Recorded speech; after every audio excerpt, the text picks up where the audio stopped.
بسم اللہ الرحمن الرحیم۔ روزہ دار کی خوشی۔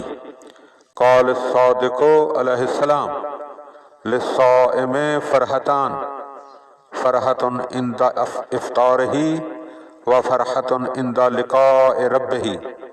امام جعفر صادق علیہ السلام نے ارشاد فرمایا، روزہ دار کے لیے دو خوشیاں ہیں، ایک خوشی افطار کے وقت اور دوسری خوشی پروردگار سے ملاقات کے وقت، یعنی مرتے وقت یا روزے قیامت۔ وسائل الشیعہ جلد نمبر 7 صفحہ نمبر 290 اور 294، حدیث نمبر 6 اور حدیث نمبر 26۔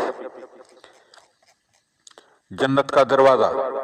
قال رسول اللہ صلی اللہ علیہ وآلہ وسلم انا للجنت بابا یدعى الریان لا يدخل منہ الا الصائمون۔ رسول خدا صلی اللہ علیہ وآلہ وسلم نے ارشاد فرمایا، جنت میں ایک دروازہ ہے جس کا نام ریان ہے، جس سے صرف روزہ دار ہی جنت میں جائیں گے۔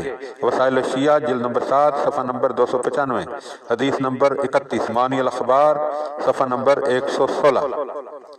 روزہ دار کی دعا۔ قال القاظم علیہ السلام دعوت الصائم تستجاب عند افطارہ۔ امام موسیٰ کاظم علیہ السلام نے فرمایا، روزے دار کی دعا افطار کے وقت قبول ہوتی ہے۔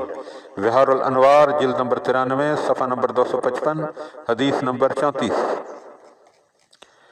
مومنین کی بہار۔ قال رسول اللہ صلی اللہ علیہ وآلہ وسلم الشتاء ربیع المومن یطول فیہ لیلہ فیستعین بہ علی قیامہ وَيَقْصُرُ فِيهِ نَهَارُهُ فَيَسْتَعِينُ بِهِ عَلَى صِيَامِهِ۔ رسول اللہ صلی اللہ علیہ وآلہ وسلم نے ارشاد فرمایا، سردی کا موسم مومن کی بہار ہے، جس کی راتیں طولانی ہوتی ہیں تو وہ شب زندہ داری میں مددگار ثابت ہوتی ہیں، اور دن چھوٹے ہوتے ہیں تو وہ ان سے روزہ رکھنے کے لیے استفادہ کرتا ہے۔ وسائل الشیعہ جلد نمبر 7 صفحہ نمبر 303، حدیث نمبر 3۔ مستحب روزہ۔ قال الصادق علیہ السلام من جاء بالحسنۃ فلہ عشر امثالها من ذلک صیام ثلاثۃ ایام من کل شہر۔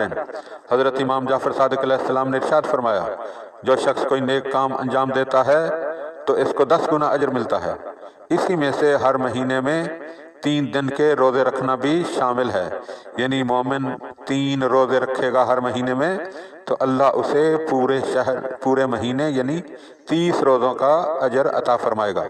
صفحہ وسائل الشیعہ جلد نمبر 7 صفحہ نمبر 213، حدیث نمبر 33۔ اللہم صلی علی محمد و آل محمد۔